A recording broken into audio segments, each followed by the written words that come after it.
पुढे जाऊया आणखी काही महत्त्वाच्या बातम्यांकडे। या बातम्यांचा आढावा घेऊया महाराष्ट्र सुपरफास्ट।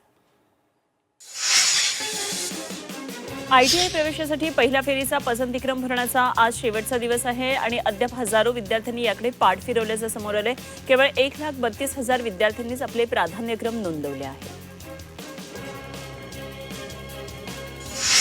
राज्यातल्या सुमारे 4 लाख शिक्षकांना AI आणि डिजिटल तंत्रज्ञानाचं प्रशिक्षण दिलं जाणार आहे। पुढचे 1.5 वर्षामध्ये गुगल AI एज्युकेटर सिरीज अंतर्गत हे प्रशिक्षण होईल। मराठी, हिंदी आणि इंग्रजी भाषेतील अभ्यास साहित्य उपलब्ध करून दिलं जाणार आहे आणि हा उपक्रम गुगलमार्फत विनामूल्य राबवला जाणार आहे। नवी मुंबई महानगरपालिका क्षेत्रात उभारण्यात आलेल्या तब्बल 4,946 अनधिकृत उच्च इमारतींप्रकरणात मुंबई उच्च न्यायालयानं कडक शब्दांमध्ये ताशेरे ओढले। संबंधित अधिकाऱ्यांच्या संगनमताशिवाय 4,946 एवढ्या मोठ्या प्रमाणावर बेकायदा बांधकामं उभी राहणं शक्य नाही, असं प्रथमदर्शनी मत नोंदवत न्यायालयानं पालिका प्रशासनाला धारेवर धरलं।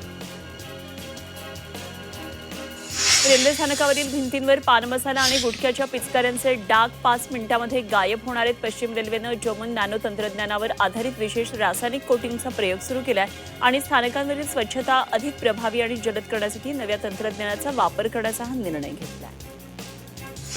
पुणे दानापूर दरम्यान धावणाऱ्या अमृत भारत साप्ताहिक एक्सप्रेसचं बुकिंग आजपासून सुरू झालंय। रेल्वे मंत्रालयाच्या मंजुरीनंतर पुणे विभागाला ही गाडी सुरू करण्याचे आदेश प्राप्त झाले। ही ट्रेन 27 जूनपासून दर शनिवारी पुण्यामधून सुटणार आहे। नवी मुंबई मेट्रो प्रकल्पाचा विस्तार आता मुंबई मेट्रो रेल कॉर्पोरेशन करणार आहे। राज्य शासनानं या प्रकल्पाच्या विस्ताराची धुरा MMRCL कडे सोपवली आहे। त्यामुळे पेंधर ते नवी मुंबई विमानतळ आणि बेलापूर ते सागर संगम या मार्गिकांच्या उभारणीची जबाबदारी आता MMRCL वर आलेली आहे। पुणे जिल्ह्यातल्या वारंवार अपघातात घडणाऱ्या 31 ब्लॅक स्पॉट्सची संयुक्त पाहणी करण्याचे आदेश पुणे RTOनं वायुवेग पथकांना दिलेत। नवले पूल, चांदणी चौक, कात्रज, खराडी, विमाननगर अशा ठिकाणांचा यामध्ये समावेश आहे। या मोहिमेमुळे रस्ते सुरक्षित करण्यासाठी मदत होणार आहे। स्वच्छ आणि पिण्यायोग्य पाण्याचा पुरवठा हा नागरिकांचा मूलभूत अधिकार असतो, तो उपलब्ध करून देणं हा राज्य सरकारचं घटनात्मक कर्तव्य आहे, असं स्पष्ट करत मुंबई उच्च न्यायालयानं राज्यातल्या वाढत्या पाणी टंचाईबाबत चिंता व्यक्त केली। ही समस्या नेमकी कधीपर्यंत सोडवण्यात येणार याची माहिती सरकारनं द्यावी, असे निर्देश न्यायालयानं दिले। पुण्यामध्ये पावसानं अजूनही जोर धरलेला नाहीये, त्यामुळे राजगड आणि सिंहगड परिसरामध्ये मान्सूननं अद्याप जोर धरला नसल्यानं भात पेरणीचं संकट निर्माण झालंय। पावसाअभावी शेतकरी चिंतेत आहे, पेरणीची कामं रखडली आहेत। वेळेत पाऊस न झाल्यास उत्पादनावर परिणाम होण्याची भीती व्यक्त होती।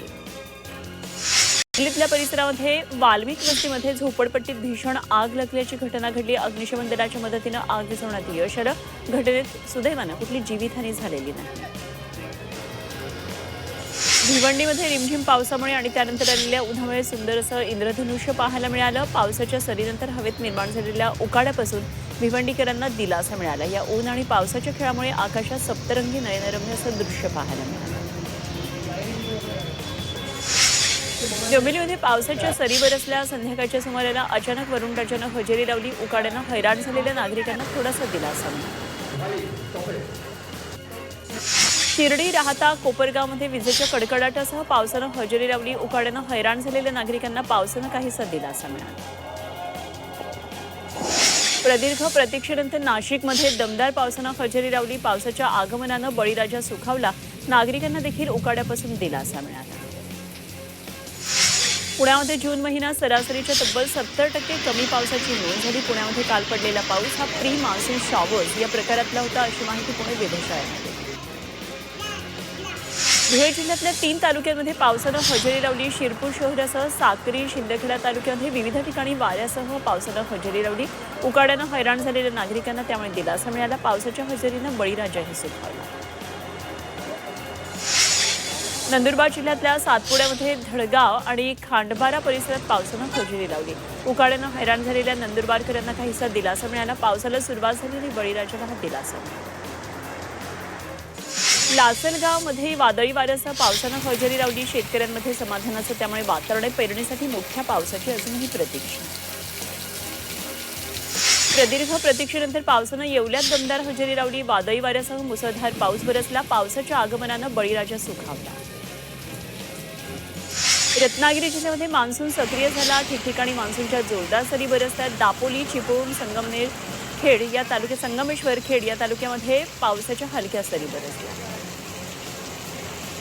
येवला तालुक्यातल्या पारेगाव इथं तहसीलदार आणि ग्राममहसूल अधिकाऱ्याला मारहाण झाल्याची घटना घडली. या प्रकरणामध्ये येवला शहर पोलीस ठाण्यात दोघांविरुद्ध गुन्हा दाखल करण्यात आला आहे.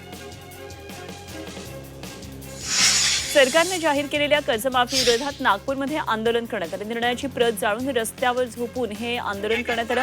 शेतकऱ्यांना संपूर्ण कर्जमाफी देण्याची मागणी या आंदोलकांनी केली. केडीएमसी मुख्यालयावर भर उन्हामध्ये धरणं आंदोलन करण्यात आलं. आदिवासी पाड्यामध्ये सुविधा नसल्यानं आक्रमक झाले. वारंवार तक्रार करून सुद्धा दखल न घेतल्याचा आरोप करण्यात आला. लोणावळ्यामध्ये स्मार्ट मीटर सक्तीविरोधात महावितरणवर भव्य जनमोर्चा काढण्यात आला. या धडक मोर्चामध्ये शेकडो नागरिक व्यापारी सहभागी झाले.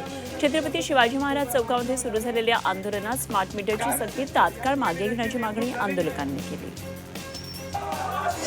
पुण्यामध्ये काँग्रेसनं हेल्मेट घालून आंदोलन केलं. पालिका सभागृहात काँग्रेसनं अनोखं आंदोलन केलं. गेल्या सभेत भाजपनं केलेल्या राड्याच्या निषेधार्थ आंदोलन. यवतमाळमध्ये अतिक्रमण विरोधात व्यापाऱ्यांनी मोर्चा काढला. मार्केट परिसरात अतिक्रमण हटाव मोहीम सुरू आहे. आधी पुनर्वसन करा, मगच कारवाई करा अशी मागणी दुकानदारांनी. तुमचे जे काही मागण्या नारे आहेत